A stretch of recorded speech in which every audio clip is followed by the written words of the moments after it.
small to medium enterprise from Malaysia successfully broke into the world's most demanding markets, the United States.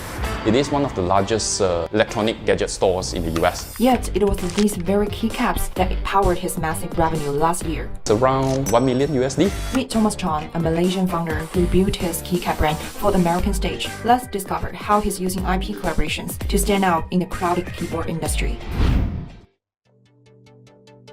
I'm Thomas Chan. I'm the founder of the Kapco, company that is specialized in keyboard accessories, mechanical keyboard accessories. Our main product is keycaps. I spent 3 years in UK. After graduated, I'm back to Malaysia. Worked in property line for 10 years. That's a bit silly as well because of quotes from Warren Buffett. If you couldn't find an income while you are sleeping, you'll work until you die. At that time, my friend introduced me to this e-commerce business. During 2015 to 2020, it's kind of like hot and trendy. I was like a bit bored with the corporate life, so I resigned on year 2019. Then I started exploring into this e-commerce business. Thomas' team started as dropshippers, chasing trends and relying on algorithms to sell random goods. But when Apple's attack policy hit in 2021 and sales plummeted by 90%, they decided to change. And at that time, we kind of like thinking probably branding is the way. The Kapco actually is proposed by one of the team members. He explained to me was, mechanical keyboard is good for gamers, but the thing is, feels that the design of the keyboard is a bit boring because at that time, the design is like black or white. At that time, we checked some of the data that available in the market and we found that the market is keep on increasing. I think it's something that we can explore. We started in, I would say we split our growth into few phases. Phase 1, we are still using the same dropshipping way to market our product. We just choose some of the colorful keycaps that's available on the website and then we just list it on our website. So with this, we managed to know that there is a demand in the market for two-tones keycaps. Phase 2, we start to have our self-designed keycaps. Our first design keycaps is Okiya 2.0. It is a Japanese culture with cyberpunk elements. We managed to sell up to 500 units. Phase 3, we work with artists. We kind of like feel that if the design is only come from us, it will be quite limited. But we find out that what if we work with some artists? At that time, we started to talk to a lot of artists all around the world. And I will say up to now, we have around 50 artists working with us.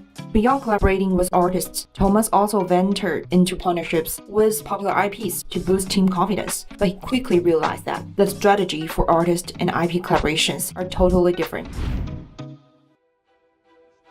For the artist part, regardless of design, if they meet our creativity and requirements, we'll definitely work with them. But for IP, it's a different game. When we try to approach all the IPs, we face a lot of issues. The first question is your revenue. Yeah. If your revenue couldn't hit, high chance they will not accept or they will not meet you. So, how did you tackle this issue? 2 words. Relationship matter. We need to know the right person. Like Snoopy is introduced by a friend. He introduced us to Anatomy and they are collaborating with Snoopy at that time. So through them, we managed to have a meeting with Snoopy and few rounds of discussion, we managed to seal the deal. I think how we first started with Snoopy was because they see our past record as well. How we deal with the artists, how we market their products. They believe that we will do the same to their brand, to their product. So because of the Snoopy IP, we managed to attract Crunchyroll, an anime licensing company that under Sony, and Mattel is a US biggest toy company. Our main market is actually in the US. 80% of our sales are coming from the US. Our total sales as of October this year is around 1 million USD. Why start with the US? Because during my dropshipping time, we gained a lot of experience on dealing with the US market. It's the biggest consumer market. What's the main channel? Our main channel for now is our online store. Then we managed to penetrate into a US retailer market by the name of Micro Center. It is one of the largest electronic gadget stores in the US. We kind of like prepare a sleeve for it, let the customer feel like taking it up and put into their shopping cart. And with this design, we managed to be the #1 DIY categories in the Micro Center.